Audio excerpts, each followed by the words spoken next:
Serial सरू में अब आ चुका है एक बहुत ही जबरदस्त और चौंका देने वाला ट्विस्ट, जिसे देखकर दर्शक चौंक जाएंगे। जी हाँ दोस्तों, अब कहानी ने ऐसा मोड़ लिया है जहां पर कामिनी को आखिरकार ये सच पता चल चुका है कि वो लड़की कोई और नहीं बल्कि सरू ही है। जैसे ही कामिनी को यह पता चलता है, उसके पैरों तले से जमीन ही खिसक जाती है। उसका चेहरा एकदम सख्त हो जाता है और वह गुस्से से कांपने लगती है। और अब उसने ठान लिया है, बल्कि कहें तो कसम खा ली है, कि सरू अब उसकी नजरों से बच नहीं पाएगी।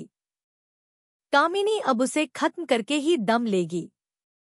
सीरियल की कहानी अब बहुत ही ज्यादा रोमांचक और इमोशनल मोड पर आ गई है।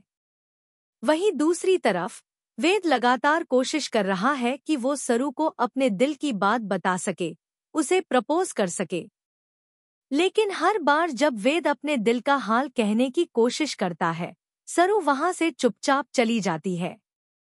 लेकिन ऐसा बार बार क्यों हो रहा है?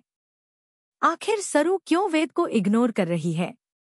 असल में कामिनी ने एक स्केच आर्टिस्ट से सरूजा और चंद्रकांत की बेटी का स्केच बनवाया था। जब वो स्केच सामने आता है तो वह हूबहू सरू जैसी दिखती है। यह देखकर कामिनी हैरान रह जाती है और इसी स्केच को लेने जब वह उस आर्टिस्ट के पास जाती है तो वह 25 लाख का हार लेकर जाती है, क्योंकि उसके पास कैश नहीं होता।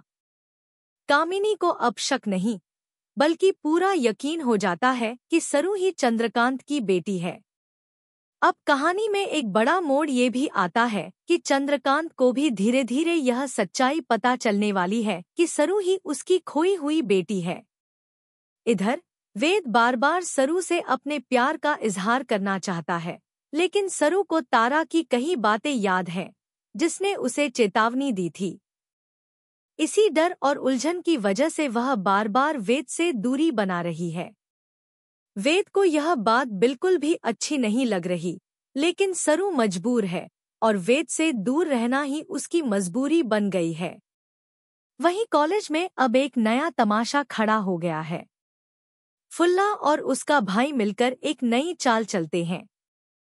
वे अनिका की कैंटीन में जाकर उसका जमकर मजाक उड़ाते हैं और कहते हैं कि जिसने जिसने आज तक अनिका से बुरा किया है, वे सब आएंगे, उसे एक एक थप्पड़ मारेंगे और डोनेशन बॉक्स में पैसे डालेंगे। फिर जो भी पैसे इकट्ठे होंगे वो अनिका को दिए जाएंगे। सबसे पहले आती है रचना, जो गुस्से में भरकर एक जोरदार थप्पड़ मारती है अनिका को और कहती है, यू डिजर्व इट। लेकिन ये यही नहीं रुकता, अब तो अनिका की खुद की दोस्त भी आकर उसे थप्पड़ मारती हैं। लेकिन तभी सरू बीच में आती है, उन्हें रोकती है और कहती है कि यह तरीका बिल्कुल गलत है। वह फुल्ला को भी समझाती है कि बदला लेने का यह तरीका किसी को सही नहीं बना सकता।